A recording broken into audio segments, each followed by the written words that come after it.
Hello friends. आज से हम महेश कुमार बरवाल की NCERT पर आधारित सामान्य अध्ययन पुस्तक जो 16वीं सीरीज नाम से आई है उसका वस्तुनिष्ठ प्रश्न उत्तर को अध्यायवार सॉल्व करेंगे। साथ ही जहां ज़रूरत होगा वहां एक्स्ट्रा फैक्ट भी जानने का प्रयास करेंगे। ये बुक बहुत अच्छी है, इसमें अच्छे कंटेंट दिए हुए हैं, जिसे आप लेकर पढ़ सकते हैं। ठीक है, तो चलिए शुरू करते हैं आज की कहानी। कहानी है इतिहास। इतिहास के बारे में पहले एक शॉर्ट व्यू ले लेते हैं, उसके बाद हम लोग फिर MCQ को सॉल्व करेंगे। ठीक है, जितने भी MCQ हैं वो सभी को अध्यायवार हम सॉल्व करने वाले हैं। ठीक है, तो थोड़ा सा शॉर्ट व्यू ले लेते हैं, आखिर इतिहास क्यों पढ़ते हैं, इतिहास क्या है। ठीक है, तो अब देखेंगे कि जो इतिहास है ना, वो इतिहास 3 शब्दों से मिलकर बना हुआ है। एक है इति, एक देखेंगे हा, और एक देखेंगे आस। ठीक है, इसका क्या अर्थ हुआ? इसका अर्थ होता है जो निश्चित तौर पर हुआ, जो घटनाएं ऑलरेडी हो चुकी हैं, उसे हम लोग इतिहास कहते हैं। ठीक है, और दूसरी भाषा में कहें कि इतिहास क्या है, तो आप कह सकते हैं कि इतिहास एक ऐसा विषय है जो मानव समाज के गुजरे हुए या बीते हुए समय का अध्ययन कराती हैं। ठीक है, जो बीत चुका है ऑलरेडी। यह विषय किसी विशेष व्यक्ति, समूह और समाज के इतिहास, घटनाएं, सांस्कृतिक विकास और व्यक्तियों के योगदान को समझने में हमें क्या करती हैं, मदद करती हैं। जैसे कि हमारा विकास कैसे हुआ, हमारा समाज क्या है, हमारी संस्कृति कैसे विकसित हुई, ये सब चीज़ों के बारे में हम लोग इतिहास में जानते हैं, समझते हैं। ठीक है, तो आई थिंक समझ में आया होगा कि इतिहास क्या है। ठीक है, तो अतीत में जो भी घटनाएं घटी हैं उन सब चीज़ों की जानकारी प्राप्त जो करते हैं वही हमारा क्या इतिहास है। ठीक है, अब इतिहास को हमारे समझ के लिए ताकि हम अच्छे से समझ सकें चीज़ों को, उनको क्या किया गया ना, इतिहास को कई भागों में बांटा गया है। जिससे आप देखेंगे कि इतिहास को यहाँ पर 3 भागों में बांटा गया है। कौन कौन? एक है प्रागैतिहासिक काल, एक है अर्धऐतिहासिक काल और एक है ऐतिहासिक काल। ठीक है, तो हम समझते हैं बारी बारी से कि प्रागैतिहासिक काल क्या है, अर्धऐतिहासिक काल क्या है और ऐतिहासिक काल क्या है। ठीक है, तो सबसे पहले हम देखते हैं कि प्रागैतिहासिक काल क्या है। ठीक है, तो ये वो काल है जिसमें हमें लिखित रूप में कोई प्रमाण नहीं मिलते हैं। समझिएगा अच्छे से मेरी बातों को कि हम क्या कह रहे हैं। हम ये कह रहे हैं कि प्रागैतिहासिक काल वो काल है जिसमें हमें लिखित रूप में कोई भी प्रमाण मुझे नहीं मिले हैं। इसका मतलब ये भी हुआ कि जब नहीं मिले तो मतलब ये हुआ कि उस समय लेखन का कार्य प्रारंभ नहीं हुआ होगा, यानी कि उन लोगों को लिखने की कला उन लोग के पास नहीं था। ठीक है, सीधी सी बात में हम समझ सकते हैं कि प्रागैतिहासिक काल में लेखन कला का आविष्कार नहीं हुआ था। ठीक है, तभी तुम कह रहे हैं ना कि हमें उसमें लिखित कुछ प्रमाण नहीं मिलते हैं, कुछ लिखा हुआ चीज़ नहीं मिलता है वहाँ पर, क्योंकि उन लोगों ने लिखने का कला सीखा ही नहीं था। किस काल में? प्रागैतिहासिक काल में। ठीक है, तो यानी कह सकते हैं प्रागैतिहासिक काल में हम उन चीज़ों को पढ़ेंगे जो लिखा हुआ ही नहीं गया था। उन लोग लेखन से संबंधित लोगों को कोई आइडिया नहीं था। ठीक है, तो ये इस काल को भी देखेंगे आप, तो इसको 3 भागों में बांट करके रखा गया है। एक पूरा पाषाण काल, एक मध्य पाषाण काल और एक है नवपाषाण काल। ठीक है, तो आप यहाँ पर देखेंगे, इससे पहले हम समझ लेते हैं कि अर्धऐतिहासिक काल फिर क्या है। ठीक है, उसके बाद फिर हम लोग देखेंगे उनका क्या क्या फिर डिवीजन किया गया है। ठीक है ना, तो पहले देखते हैं कि अर्धऐतिहासिक काल क्या है। तो देखिए अर्धऐतिहासिक काल क्या है, तो ये वो काल है जिसमें हमें लिखित प्रमाण मिलते हैं। ठीक है, यानी कि लेखन कला विकसित हो चुकी थी, उन लोग को लिखने के लिए आ गया था कि कैसे लिखना है, लेकिन उन चीज़ों को अभी तक हम लोग पढ़ नहीं पाए हैं। हम लोग मतलब आज का जो सभ्यता है उस सभ्यता में कैसे लिखी जाती थी उन चीज़ों को अभी तक हम लोग पढ़ नहीं पाए हैं, कि कैसे उन लोग जो भी लिखा है उन लोग अभी तक हम लोग पढ़ नहीं पाए हैं। ठीक है, ये चीज़ हमें रखना है। प्रागैतिहासिक काल में ध्यान में रखना है कि उन लोगों के पास लिखने की कला मौजूद नहीं थी, उन लोग नहीं लिख पा रहे थे, मतलब कि उन्हें लिखने की कला विकसित नहीं हुई थी। ठीक है, और अर्धऐतिहासिक काल में ध्यान रखना है कि उन लोग के पास लिखने की कला था, उन लोग लिखना सीख चुके थे। ठीक है, लेखन का आविष्कार हो चुका था, लेकिन वो जो लिखा गया है वो चीज़ों को अभी तक हम लोग नहीं पढ़ पाए हैं। अनेक वैज्ञानिक जो हैं, कितने बहुत रिसर्च करने वाले उन लोग नहीं पढ़ पाए हैं, ये ध्यान में रखना है। ठीक है, और एक है ऐतिहासिक काल। क्या है? ऐतिहासिक काल। तो ऐतिहासिक काल में बहुत कुछ परिवर्तन हुआ है ना। जैसे इस काल में मानव निर्मित इतिहास की कई महत्वपूर्ण घटनाएं हुई, जिसमें हेमयुग मानव की अफ्रीका से निकल करके अन्य स्थानों से विस्तार हुआ।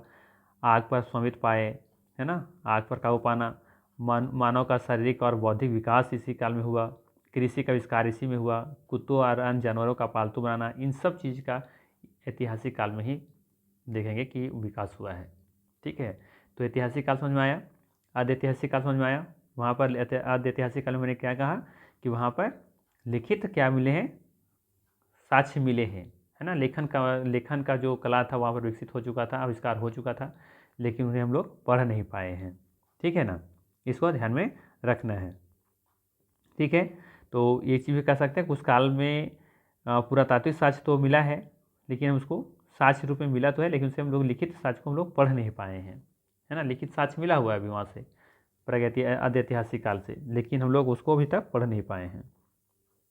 जबकि बात करें हम प्रागैतिहासिक काल में, तो वहाँ पर कोई भी लिखित प्रमाण हमें नहीं मिलते हैं। ठीक है, बात समझ में आया। तो इसका मतलब ये है कि उस काल में लेखन का आविष्कार नहीं हुआ था। ठीक है, और बाकी तो ऐतिहासिक तो बता ही दिए कि इसमें सारा कुछ इसी में हुआ है। ठीक है, चलिए अब देखते हैं प्रागैतिहासिक काल को 3 भागों में बांटा गया है, पूरा पाषाण काल, मध्य पाषाण काल और नवपाषाण काल। तो इसका देखेंगे कि जो पूरा पाषाण काल है वो अज्ञात काल से लेकर के 9000 ईसा पूर्व तक है। मध्य पाषाण का जो एज है वो कितना है, 9000 ईसा पूर्व से लेकर के 4000 ईसा पूर्व तक है। ठीक है, और नवपाषाण काल का जो एज है वो है 4000 ईसा पूर्व से लेकर के 2500 ईसा पूर्व तक। ठीक है, अब देख रहे होंगे कि यहाँ जैसे जैसे अब करीब आ रहे हैं, पूरा पाषाण काल है तो 9000 तक है, फिर मध्य पाषाण काल 9000 से 4000 है, तो हम घटते क्रम में क्यों आ रहे हैं, जबकि बढ़ना चाहिए, 9000 से 10,000 होना चाहिए था, 15,000 होना चाहिए था। ठीक है, तो सिंपल से एक कॉन्सेप्ट है, उसको समझिए। जो जानते होंगे तो उसके लिए तो अच्छी बात है, जो नहीं जानते होंगे उसके लिए मैं बता रहा हूँ। जैसे देखे होंगे आप, एक पढ़े होंगे मैथ में एक नंबर लाइन पढ़े होंगे ना, तो इसमें आप क्या देखते होंगे कि इस इंटीजर में देखते होंगे कि एक संख्या होता है, बीच में 0 होता है, इसके आगे देखने 1 2, इधर से पॉजिटिव नंबर बढ़ता है इधर, और जब पीछे की तरफ भागेंगे आप तो इधर देखेंगे कि ये -1 -2 जाता है। ठीक है, तो आप यहाँ माइनस को फिलहाल भूल जाइए। ठीक है, सिर्फ आपको याद रखना है 1 2 3 4, इधर ही बढ़ रहा है और आगे भी जा रहा है तो भी बढ़ रहा है। ठीक है, लेकिन आप देखेंगे कि जब 0 की तरफ हम मान लेते हैं कि कोई बंदा यहाँ पर है, तो जब एक कदम आगे बढ़ेगा तो 3 पर पहुँच जाएगा, जब 3 पर फिर आगे बढ़ेगा तो 2 पर पहुँच जाएगा। तो देखिए क्या हो रहा है, घट रहा है ना। तो जैसे हम 0 की तरफ बढ़ रहे हैं तो क्या हो रहा है, घट रहा है, और 0 से फिर आप आगे बढ़ेंगे तो बढ़ना शुरू हो जाएगा फिर। ठीक है, तो इसका मतलब क्या है, हम ये समझाना चाह रहे हैं कि जो 0 है ना यहाँ पे, ये जो 0 है, इस 0 को आपको समझना है कि यहाँ पे ईसा मसीह का जन्म होता है, यानी कि ईसा मसीह का जो जन्म हुआ था तो उस साल को हम लोग 0 मान लिए हैं। ठीक है, तो इसका मतलब ये हुआ कि 0 मान लिए, तो जैसे अब यहाँ से मान लेते हैं कि अब यहाँ से 0 से यहाँ 1 हो गया, तो इसका मतलब क्या कहेंगे कि ईसा मसीह के 1 साल बाद, और पीछे आएंगे तो 1 साल पहले। ठीक है, तो मान लेते हैं कि ईसा का जन्म यहाँ पे होता है, इस 0 पर हुआ।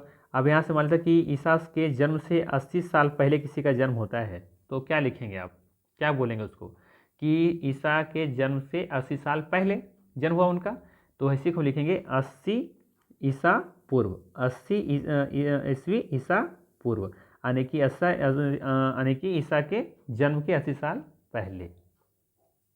ठीक है, और जब बाद में लिखा हो कहीं रहेगा, मान ली लिखा रहेगा कहीं 80 ईस्वी सिर्फ लिखा हुआ है, तो इसका मतलब क्या समझना है, ये समझना है कि जो ईसा का जो जन्म हुआ है वो मतलब कि उसका जो जन्म हुआ है वो ईसा के 80 साल के बाद हुआ है। बात समझ में आया, तो ये आपको ध्यान में रखना है। ठीक है, ये समझ में आना चाहिए। तो वही चीज़ यहाँ भी दिखाया गया है कि अज्ञात काल से लेकर के 900 ईसा पूर्व जो काल है वो पूरा पाषाण काल का है, जबकि मध्य पाषाण काल का हो जाएगा 9000 ईसा पूर्व से लेकर के 4000 ईसा पूर्व तक। ठीक है, तो इसको एक थोड़ा सा आप एक नंबर लाइन पे समझिए, ज़्यादा समझ में आएगा। जैसे हम मान लेते हैं कि एक हम नंबर लाइन ले लेते हैं कुछ ऐसा। ठीक है, अब यहाँ से आपको हम क्या समझाना चाह रहे हैं, समझिए कि मान लेते हैं कि यहाँ पे क्या हुआ कि ईसा का जन्म होता है 0 ईयर में, 0 साल में। ठीक है, जिसमें जन्म हुआ उसमें हम लोग क्या मान के चलें कि वो 0 से शुरुआत हुई। ठीक है, अब यहाँ से क्या बोल रहा है, पूरा अज्ञात काल से लेकर के 9000 ईसा पूर्व तक क्या है, पूरा पाषाण काल है। तो मान लीजिए कि यहाँ से लेकर के इस जगह तक होता है 9000 साल। ठीक है, तो यहाँ से ले करके इधर पीछे की तरफ यानी कि जितना अतीत में चले जाएंगे, ईसा के जन्म से 9000 से ले करके 9000 साल से ले करके अतीत में जितनी भी घटनाएं हुई हैं सबको हम लोग जाने रखेंगे उसको पूरा पाषाण काल में। किसमें? पूरा पाषाण काल में। आई बात समझ में? इस बार फिर कह रहा है कि मध्य पाषाण काल। तो मध्य पाषाण काल कहता है कि जो उसका जो एज है वो 9000 ईसा पूर्व से लेकर के 4000 ईसा पूर्व तक है, यानी कि ईसा के 4000, मान लेते हैं कि 4000 यहाँ तक होता है, 4000, ठीक है। ये हो गया हमारा ईसा के जन्म से 4000 साल पहले। तो 4000 पहले से लेकर के 9000 ईसा पूर्व के बीच की घटनाएं जो होंगी उसको हम लोग क्या कहेंगे? मध्य पाषाण काल। ये हो गया मध्य पाषाण काल, ठीक है। तो ईसा के जन्म के 4000 साल पहले से लेकर के ईसा के जन्म के 9000 साल तक के जो बीच जो घटनाएं होंगी उसको हम लोग किस में रखेंगे? मध्य पाषाण काल में। आई बात समझ में? इसके बाद हमारा है नौ पाषाण काल। कहता है कि 4000 ईसा पूर्व से लेकर के 2500 ईसा पूर्व तक। तो मान लेते हैं कि यहाँ तक ईसा का जन्म होता है, उसके 2500 साल यहाँ तक होता है पहले। तो इस 2500 साल पहले से लेकर के 4000 तक के बीच की जो घटना होगी उसको हम लोग बोलेंगे नौ पाषाण काल। आई बात समझ में? तो ध्यान रखिए, ये हो गया हमारा इसकी जो बीच की जो है गैप है उसके बीच के काल को हम क्या कहेंगे? नौ पाषाण काल, ठीक। इसी तरीके से इसके जो बीच की घटनाएं होंगी उसको हम लोग क्या कहेंगे? मध्य पाषाण काल, यानी कि 4000 ईसा पूर्व से लेकर के 9000 ईसा पूर्व के बीच की जो घटनाएं हैं वो मध्य पाषाण काल में हम लोग रखेंगे। और बाकी ईसा के जन्म से 9000 साल पहले से लेकर के इधर अतीत की घटनाओं, सभी घटनाओं को हम लोग क्या कहेंगे? पूरा पाषाण काल, जितना भी पीछे घटनाएं घटी हैं, ठीक है। ये बात समझ में आया? अब आगे देखिए क्या लिखा है? अर्ध ऐतिहासिक काल, जिसमें हमें लिखित प्रमाण मिले लेकिन पढ़ नहीं पाए, वही अर्ध ऐतिहासिक काल है। तो उसमें देखिए इसको बांटा गया है दो भागों में। कौन कौन? एक बांटा गया है सिंधु घाटी सभ्यता और एक वैदिक सभ्यता, ठीक है ना। तो देखिए कहता है सिंधु घाटी जो सभ्यता है वो 2500 ईसा पूर्व, 2500 ईसा पूर्व से लेकर के 1500 ईसा पूर्व तक। तो देखिए, तो मान लेते हैं कि यहाँ पे रहा होगा 1500 ईसा के जन्म से पहले, 1500 साल पहले घटना यहाँ मान लो यहाँ हुआ। तो इसके जो बीच का जो रेंज है ना, ये वाला रेंज, इसको हम लोग क्या कहेंगे? सिंधु घाटी सभ्यता, ठीक है। क्या कहेंगे? सिंधु घाटी सभ्यता। ये सिंधु घाटी सभ्यता। तो पूछा जाएगा आपसे कि सिंधु घाटी सभ्यता कितने साल को माना जाता है, कौन सा एज को माना जाता है? तो ईसा के 1500 के जन्म के 1500 साल पहले से लेकर के 2500 साल के बीच की जो घटनाएं हैं उसको लोग सिंधु सभ्यता में रखते हैं। आगे देखिए फिर क्या कहता है? वैदिक सभ्यता। तो वैदिक सभ्यता को हम लोग मानते हैं 1500 ईसा पूर्व से लेकर के 600 ईसा पूर्व तक। तो मान लीजिए कि अब यहाँ पर ये हो गया हमारा, इधर लेते हैं 600, ये 600। तो ये 600 ईसा पुराने की ईसा के मसीह के यहाँ जन्म हो रहा है इस जगह से। तो यहाँ से लेकर के 600 साल पहले और 1500 ईसा पूर्व के बीच जो घटना है यहाँ से लेकर के यहाँ तक, इसको हम लोग क्या कहेंगे? वैदिक सभ्यता। आई बात समझ में? ठीक है। अब इसी में देखेंगे कि वैदिक सभ्यता को भी दो भागों में बांटा गया है। एक तो बांटा गया है किसमें? एक वैदिक काल का और एक उत्तर वैदिक काल में। तो देखेंगे कि जो 1500 से 1000 के जो बीच की घटना है वो ऋग वैदिक काल में आ जाएगा, और जबकि 1000 से लेकर के 600 के बीच जो होगा वो उत्तर वैदिक काल में होगा। और इसी में से बांट दिया हुआ है ये वाला, यहाँ से लेकर के फिर से देख लीजिए थोड़ा सा, ये वाली इसी बीच में, यहाँ से अगर देखेंगे यहाँ से देखेंगे ये यहाँ तक 1000 हो गया यहाँ तक ये वाला। तो ये वाला जो पीरियड है ना, ये वाला क्या कहलाएगा? ये कहलाएगा हमारा ऋग वैदिक काल। और यहाँ से जो हमारा है ये वाला 1000 से 600 के बीच में, उसको हम लोग क्या कहेंगे? ये कहेंगे इसको उत्तर वैदिक काल। ठीक है, ये बात समझ में आया? अब देखेंगे कि अब यहाँ से 600 तक तो हो गया था, 600 से पूरे पहले चले जाएंगे। ईसा मसीह के जन्म से 600 साल पहले से लेकर के 1500 के बीच की काल को हम लोग कह रहे हैं वैदिक काल। तो ईसा मसीह के जन्म से लेकर के 600 ईसा पूर्व तक के बीच की घटनाओं को हम क्या कहेंगे, इसको जान लेते हैं। तो देखिए इसके ईसा को क्या कहते हैं। अब आगे देखते हैं हम लोग जो ऐतिहासिक काल है। ऐतिहासिक काल को कितने भागों में बांटा गया है? 4 भागों में। कितने भागों में बांटा गया है? 4 भागों में। प्राचीन भारत, मध्यकालीन भारत, आधुनिक भारत और एक ये आधुनिक विश्व। ठीक है, तो अब देखेंगे यहाँ पर जो प्राचीन भारत है वो 600 ईसा पूर्व से लेकर के 700 ईस्वी तक है। ठीक है, तो यहाँ देखिए ये हो गया हमारा यहाँ से लेकर के 600 ईसा पूर्व 600 साल, और यहाँ से फिर आगे बढ़िए कहाँ तक 712 तक। तो हम लोग कहाँ पहुँच गए अब ईसा चले गया, पूर्व खत्म हो गया। तो इसका मतलब है कि ये हमारा बांटा जाता है, इसको रख रहे हैं हम लोग प्राचीन भारत में, है ना। ये हो गया हमारा प्राचीन भारत।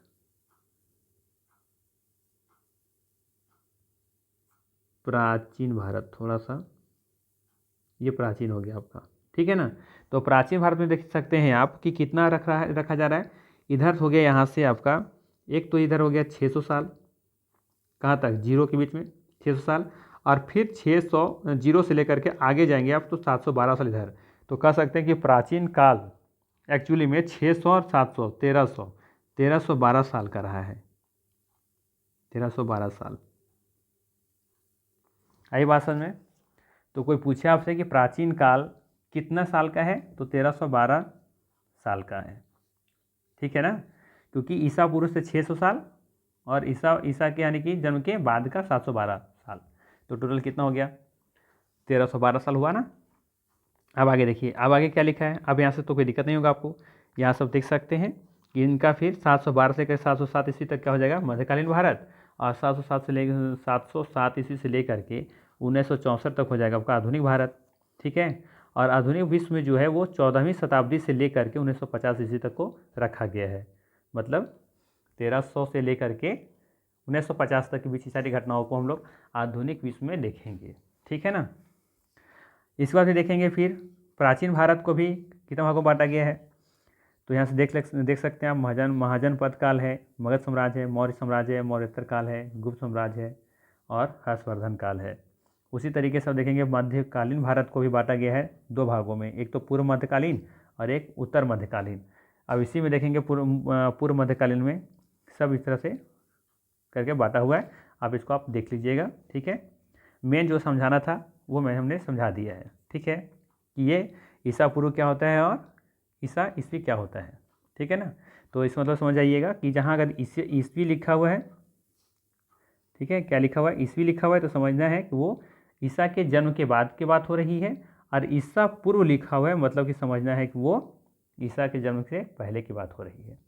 ठीक है ना, तो हम लोग अपनी सुविधा से मान लिए हैं कि जब ईसा मसीह का जन्म हुआ था तो हम लोग 0 मान लिए हैं अपनी सुविधा के लिए। ठीक है, कहीं कोई लिखा हुआ नहीं था, हम लोगों ने माना है।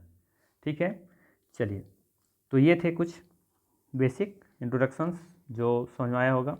ठीक है, बाकी यहाँ पे आधुनिक भारत है, आधुनिक भारत तो कैसे कैसे बांटा गया है ना, उसको भी यहाँ पर देख सकते हैं आप, इसको स्क्रीनशॉट करके रख लीजिए। बाकी आधुनिक विश्व के बारे में क्या क्या पढ़ना है सब कुछ यहाँ देख रहे हैं, सबको इस सब चीज़ को हम लोग MCQ के रूप में सॉल्व करेंगे। ठीक है ना, चलिए, तो ये भी है भारतीय इतिहास को फिर कैसे बांटा गया है, प्राचीन इतिहास स्रोत क्या क्या है, वो सब चीज़ आपको यहाँ पर देखने को मिलेगा। इसको देख लीजिए, स्क्रीनशॉट करके रख लीजिए इसको। ठीक है, हाँ, कुछ इंपॉर्टेंट पॉइंट है, इसको जरूर देखेंगे हम। जैसे ब्राह्मी लिपि क्या है, तो कहता है अशोक के अधिकतर जो शिलालेख हैं वो ब्राह्मी लिपि में लिखा गया है। इंपॉर्टेंट पॉइंट ध्यान में रखिएगा। ठीक है, और साथ में कहता है क्या, यह लिपि जो है वो बाएं से दाएं लिखी जाती थी। ब्राह्मी लिपि जो है वो बाएं से दाएं लिखी जाती हैं। ठीक है, और ध्यान रखिएगा कई बार एग्जाम में पूछा भी गया है कि ब्राह्मी लिपि कैसे लिखी जाती है, दाएं से बाएं, बाएं से दाएं, तो ध्यान रखिएगा बाएं से दाएं लिखी जाती हैं। दूसरा पॉइंट है कि खरोष्टी लिपि, कहता है अशोक के कुछ शिलालेख खरोष्टी लिपि में भी हैं जो दाएं से बाएं लिखी जाती थी। यानी कह सकते हैं जो खरोष्टी लिपि है वो कैसे लिखी जाती थी, तो दाएं से बाएं लिखी जाती थी। ठीक है, और एक और पॉइंट ध्यान रखिएगा कि यूनानी और अरमेक जो लिपि है वो पाकिस्तान और अफगानिस्तान में अशोक के शिलालेखों में इन लिपियों का प्रयोग हुआ है। कौन सा लिपि का, यूनानी और अरमेक लिपि का। ठीक है, तो पाकिस्तान और अफगानिस्तान में जो अशोक के जो शिलालेख मिले हैं उनमें इन्हीं लिपि का देखने को मिला है, यानी कि प्रयोग हुआ है। ठीक, चलिए अब हम लोग चलते हैं MCQ को सॉल्व करते हैं। क्वेश्चन नंबर 1 में पूछा गया था, निम्नलिखित में से किन स्रोतों से भारतीय इतिहास के विषय में जानकारी प्राप्त होती है। ठीक है, तो क्या है, साहित्यिक एवं पुरातात्विक साक्ष्य से, बिल्कुल सही है। ऐतिहासिक एवं समसामयिक ग्रंथों से, ये भी सही है। विदेशी यात्रियों के विवरण से, ये भी सही है। इसका मतलब इसका आंसर क्या हो जाएगा, ऑप्शन नंबर डी सभी होगा सही। ठीक है, चलिए आगे देखते हैं। कहता है अष्टांग हृदय संहिता निम्नलिखित में से किससे संबंधित ग्रंथ है? खगोल शास्त्र, नीति शास्त्र, योग या फिर आयुर्वेद? इसका सही आंसर हो जाएगा आयुर्वेद। क्या हो जाएगा, आयुर्वेद। ठीक है, ध्यान में रखिएगा। आगे है प्राचीन भारत पर पहला विदेशी आक्रमण किससे के द्वारा किया गया था? तो इसमें सही आंसर से जो हो जाएगा वो ईरानियों द्वारा हो जाएगा। क्या हो जाएगा, ईरानियों द्वारा। ऑप्शन नंबर बी बिल्कुल सही है। ठीक है, चलिए यहाँ पे मिलान करना है क्वेश्चन नंबर 4 में। तो क्या हो जाएगा इसका सही आंसर मिलाइए। तो पहला हो जाएगा महाभाष्य जो है वो किसने लिखा है इसको, ये पतंजलि साहब जी। ठीक है, फिर मालविक का मित्र क्या हो जाएगा, कालिदास हो जाएगा।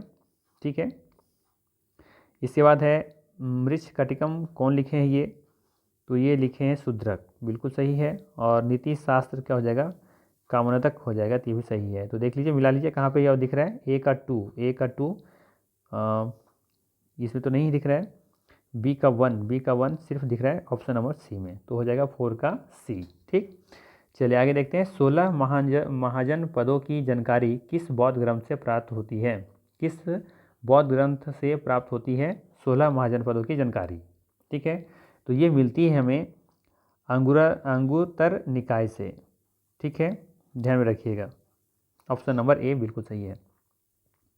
मौर्यकालीन इतिहास के विषय में सर्वाधिक जानकारी निम्न में से किस स्रोत से द्वारा किस स्रोत द्वारा मिलती हैं? ठीक है, तो किस स्रोत से मिलती है ये, तो ये मिलती है हमें अभिलेखों द्वारा। ऑप्शन नंबर ए बिल्कुल सही है। आगे है पश्चिम भारत में खरोष्ठी लिपि का प्रचार किनके संपर्क के पश्चात प्रारंभ हुआ था? तो इसका सही आंसर क्या हो जाएगा, ईरानियों के संपर्क के बाद। ठीक है, चलिए 8वां नंबर क्वेश्चन है, मिलान करना है। चीनी यात्री हैं सभी, ये सभी कौन है, ये सभी चीनी यात्री हैं। ठीक है, मिलान करना है इसका। तो पहला है फाहियान। ठीक है, तो इसका संबंध किससे है, तो इसका सही आंसर हो जाएगा चोलकालीन इतिहास से संबंधित है इनका। ठीक है, क्या हो जाएगा, नहीं ये नहीं होगा, फाहियान है ना, फाहियान होगा। ये बिल्कुल सही होगा इसका आंसर ए नंबर वाला। चंद्रगुप्त द्वितीय के समय की राजनीतिक स्थिति थी इनकी, ये बता रहा है इनका, इससे संबंधित है। ठीक है, हेनसांग हर्षवर्धन में आया था, इसको ध्यान रखिएगा। ह से हेनसांग, ह से हर्षवर्धन, ऐसे याद रख लीजिएगा। और इत्स्यांग हो जाएगा आपका वेशभूषा खान पान से, और चाऊजा कुआ जो है वो चोलकालीन इतिहास से। ठीक है, तो इसका ऑप्शन में भी कहाँ दिख रहा है आपको सही मिलान, ऑप्शन नंबर 3 में दिख रहा है। ठीक है, इसका सी आंसर होगा। रिंग वैदिक पनी किस वर्ग के नागरिक थे? रिंग वैदिक जो पानी थे किस वर्ग के नागरिक थे, ये बताना था आपको। ठीक है, तो इसका सही आंसर क्या हो जाएगा, ऑप्शन नंबर बी व्यापारी। 10वां क्वेश्चन है, निम्नलिखित में से किसने पाटलिपुत्र को पोलीब्रोथा कहा था? किसने कहा था, तो ये मेगास्थनीज ने कहा था। ठीक है, ऑप्शन नंबर ए बिल्कुल सही है। ठीक है, चलिए आगे देखते हैं। आदि काव्य की संज्ञा किसे दी जाती है? तो इसका सही आंसर हो जाएगा रामायण को। ठीक है, किसको कहा जाता है, रामायण को। सत्यमेव जयते शब्द किस उपनिषद से लिए गए हैं?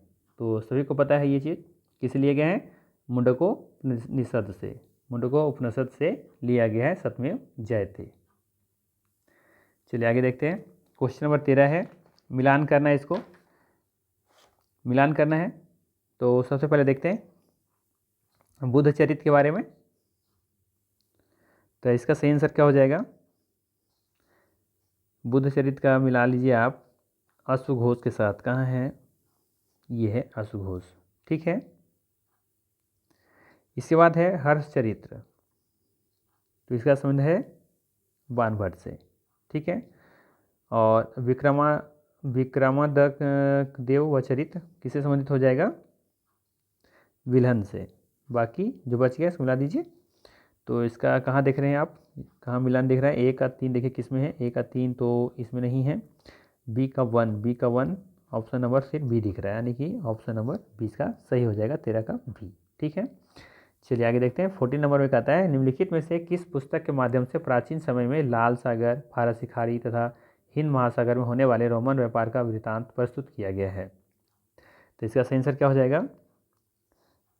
ऑप्शन नंबर डी बिल्कुल सही हो जाएगा, पेरिप्लस ऑफ द एरिथ्रियन सी में। ठीक है, चलिए आगे है 15 नंबर क्वेश्चन। भारत में सबसे प्राचीन अभिलेख किस शासक के प्राप्त हुए हैं? तो इसका सही आंसर हो जाएगा अशोक के। किसका? अशोक का। प्राचीन कालीन किन ग्रंथों में 16 महाजनपदों का उल्लेख है? तो ध्यान रखिएगा, अंगुत्तर निकाय में भी है और भगवती सूत्र में भी है। तो ऑप्शन नंबर इसका डी सही आंसर हो जाएगा। ठीक है, चलिए सर्वप्रथम 1837 ईस्वी में अशोक के अभिलेखों को किसके द्वारा पढ़ा गया? तो बहुत ही तो कॉमन क्वेश्चन हो चुका है। Option number C James Prinsep के द्वारा। प्राचीन व्याकरण अष्टाध्यायी के रचनाकार कौन है? प्राचीनतम व्याकरण अष्टाध्यायी के रचनाकार कौन है, ये बताना है। प्राचीनतम व्याकरण अष्टाध्यायी के रचनाकार कौन है? तो इसका सही आंसर हो जाएगा पाणिनि। कौन हो जाएगा? पाणिनि। ऑप्शन नंबर डी में दिख रहा है। ठीक है, सप्तसहस्री संहिता उपनाम निम्नलिखित में से किस ग्रंथ का है? तो ये भी आसान सा क्वेश्चन है। ऑप्शन नंबर ए महाभारत हो जाएगा इसका सही आंसर। ठीक है, चलिए क्वेश्चन नंबर 20 देखते हैं। यहाँ भी मिलान करना है आपको। तो हाथी गुम्फा अभिलेख खारवेल से संबंधित है। ठीक है, जूनागढ़ अभिलेख रुद्रदामन से संबंधित है। ठीक है, बाकी और क्या बची हमारा? प्रयाग स्तंभ लेख किससे संबंधित है? तो ये संबंधित है समुद्रगुप्त से। जो बच गया मिला दीजिए, हेवल का पुलकेशिन द्वितीय से हो जाएगा। ठीक है, तो देख लीजिए इसमें कहाँ कहाँ दिख रहा है। इसमें ऑप्शन लग रहा है सी में दिख रहा है। किसमें दिख रहा है? ए का 2 ऑप्शन नंबर ए में दिख रहा है ना, बी का 1। हाँ ठीक है, चलिए आगे है। सुलभ सूत्र किस विषय से संबंधित है? तो इसका सही आंसर हो जाएगा ज्यामिति से। सुलभ सूत्र जो है वो ज्यामिति से संबंधित है। CU की नामक यात्रा विवरण निम्नलिखित में से किससे संबंधित है? तो ये हेनसांग से है। ऑप्शन नंबर डी बिल्कुल सही हो जाएगा। ठीक है, चलिए यहाँ पर मिलान करना है। मेगास्थनीज इंडिका से संबंधित है इसका। ठीक है, बाकी टॉलमी का संबंधित किससे है? जियोग्राफी से। ठीक है, बाकी अज्ञात लेखक पेरिप्लस ऑफ द एरिथ्रियन सी, और एक जो बच गया प्लिनी, वो हो जाएगा हमारा नेचुरल हिस्टोरी का। तो इसमें मिला लीजिएगा, देख लीजिएगा ऑप्शन कौन सा सही हो रहा है। भारत का सर्वप्राचीन धर्म ग्रंथ कौन सा है? भारत का सर्वप्राचीन धर्म ग्रंथ कौन सा है? तो बिल्कुल सही आंसर है आपका वेद। ठीक है, आगे है भारतीय संगीत का जनक कौन है? ऋग्वेद, सामवेद, अथर्ववेद या यजुर्वेद, ये 4 हमारे वेद होते हैं। तो इसमें कौन सा हो जाएगा? Option number B Samaveda. ये भारतीय संगीत का जनक माना जाता है सामवेद। ठीक है, चलिए आगे देखते हैं। 26 नंबर क्वेश्चन मिलान करना है। तो अर्थशास्त्र का किस हो जाएगा? तो ये तो बिल्कुल सही लग रहा है, विशाखादत्त ही होगा। फर्स्ट से ही हो जाएगा। नहीं, ये हो जाएगा आपका चाणक्य से, मुद्रा राशि से आपका विशाखादत्त। तो ये हो जाएगा इसमें। ठीक है, कथा सरित सागर हो जाएगा किससे? ये हो जाएगा सोमदेव से। ठीक है, और क्या बच गए? जो बच गया उसको मिला दीजिए बाकी में। ठीक है, तो इसका सही आंसर कौन सा दिख रहा है? ए का 2 तो इसमें नहीं है, और बी का मिलाया हमने 1, तो बी का 1 सिर्फ दिख रहा है ऑप्शन नंबर सी में। ठीक है, तो 26 का सी सही आंसर है। राज्याभिषेक के नियम दिए गए हैं, किसमें दिए गए हैं? तो ये दिया गया है ऐतराय ब्राह्मण में। ठीक, आगे है अशोक के नाम का स्पष्ट उल्लेख अधोलिखित अभिलेखों में से किसमें प्राप्त होता है? तो ये सभी में प्राप्त होता है, मासी में भी, गुर्जरा में भी और नेतुर में भी। तो ऑप्शन नंबर डी इसका बिल्कुल सही हो जाएगा। ठीक है, चलिए आगे है। 14वीं सदी ईसा पूर्व का एक अभिलेख जिसमें वैदिक देवताओं का वर्णन है प्राप्त हुआ है। तो इसका सही आंसर हो जाएगा बोजक कोई से। ठीक है, चलिए आगे देखते हैं। 30 नंबर क्वेश्चन में महावीर के जीवन कृतियों तथा अन्य समकालिकों के साथ उनके संबंधों का विवरण कहाँ मिलता है? ये पूछा गया आपसे कि महावीर के जीवन कृत्यों का जो समकालिक के साथ उनके संबंध का जो है वो विवरण आपको देखने को कहाँ मिलता है ना? तो ये देखने को मिलता है भगवती सूत्र में। कहाँ पे? भगवती सूत्र में। चलिए 31 नंबर क्वेश्चन है। मिलान करना है इसको भी। तो मिलान कीजिए इसका, रुद्रदामन जूनागढ़, क्या हो जाएगा, जूनागढ़ पीछे देख चुके थे, पुलकेशिन 2, यहोल शिलालेख, स्कंदगुप्त, ये ठीक है, भीतरी अभिलेख हो जाएगा, और विजय सेन हो जाएगा आपका ऑप्शन नंबर ए वाला देवपाड़ा अभिलेख। ठीक है, तो मिला लीजिएगा, मिलाने पर आपको आंसर दिख रहा है शायद ये सी हो जाएगा। ठीक है, चलिए 32 नंबर क्वेश्चन है, ऋग्वैदिक काल के प्रारंभ में से किसे महत्वपूर्ण मूल्यवान संपत्ति समझा जाता था? किसको समझा जाता था? गाय को। किसको? गाय को। आज भी हम लोग इसको संपत्ति समझते हैं। 33 नंबर क्वेश्चन है, भारतीय पुरातत्व का जनक किसे कहा जाता है? तो बिल्कुल सही है, अलेक्जेंडर कनिंघम को। भारतीय पुरातत्व का जनक जो है वो अलेक्जेंडर कनिंघम को समझा जाता है या जाना जाता है। ठीक है, तो ये थे 33 MCQ क्वेश्चंस। ठीक है, तो बाकी यहाँ पर कुछ कुछ पॉइंट्स है, सो देख लीजिएगा। ठीक है, कौन से शासक से संबंधित है ये अभिलेख वो देख लीजिएगा। और थोड़ा सा देख लीजिए कि हेरोडोटस जो है ईरान के प्राचीन इतिहासकार और भूगोलवेता थे। इन्हें इतिहास का पिता यानी कि फादर ऑफ हिस्ट्री कहा जाता है। इन्होंने हिस्टोरिका नामक एक पुस्तक की भी रचना की है। इन्होंने मानव जातियों का अध्ययन भी किया है तथा भौगोलिक विवरण लिख भी लिखे हैं। उन्होंने जिन क्षेत्रों की यात्रा की उनका ऐतिहासिक, राजनीतिक, सांस्कृतिक, भौगोलिक तथा धार्मिक विवरण विस्तृत रूप से लिखा गया है। ठीक है, तो इसे ध्यान में रखिएगा, फादर्स ऑफ हिस्ट्री हेरोडोटस को। ठीक है, एच से हिस्ट्री भी होता है और इससे हेरोडोटस भी होता है, आसानी है, याद हो जाएगा आपको। ठीक है ना, बाकी आप ये वाला पॉइंट जो यहाँ दिए हुए हैं इसको जरूर याद कर लीजिएगा, स्क्रीन शॉट करके रख लीजिए। ठीक है, तो ये थे हमारे 33 क्वेश्चन। बाकी कैसा वीडियो लगा जरूर करके बताइएगा कमेंट करके, लाइक कर दीजिएगा मेरे वीडियो को और शेयर भी कीजिएगा। ठीक है, चलिए मिलते हैं नेक्स्ट वीडियो में, थैंक यू।